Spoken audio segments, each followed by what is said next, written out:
Hello mga kapuka. So ayan, ma-open ang kalib sa atin nga tanan.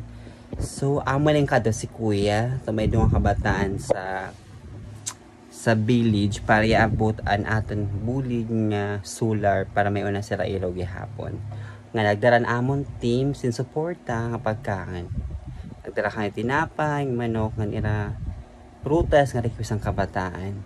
Kung taman maging happy sila, ngan pabusog gihapon sila. Sa mga harigag po humatag sin suporta sa error financially or kasing-kasi mapaghatag gihapon. Nakarawat po sila. Adi po na akong Gcash kung karag ni po maghatag or ipimak ni kung karag po niyo mag-abot simpulig nga kinasing-kasing. Yadi po, padula po natin ang video. Salamat po! So tara mga kapuka, so far so good, di na nga din malagay sa era. Kailangan mic na lobat, so voice over na lagi hapon. Pagpakipad namon, wala tao, mapagilan ila kapit bahay. Igin ba no sila sa luyong nga balay, kaya nunod ko no sa TV. So, hindi na nga.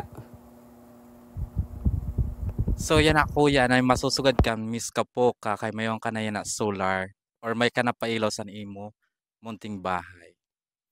Pasalamat po sa lahat po. San sumusuporta ka? Siyempre Miss ko sa Kapoka. Saan ka sponsor san aton pa solar. Thank you po. Bye. Bye-bye.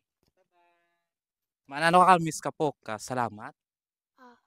Ay, pagkinansap ka mo. Sige na. Thank you. Salamat kay Kapuka! Bye-bye!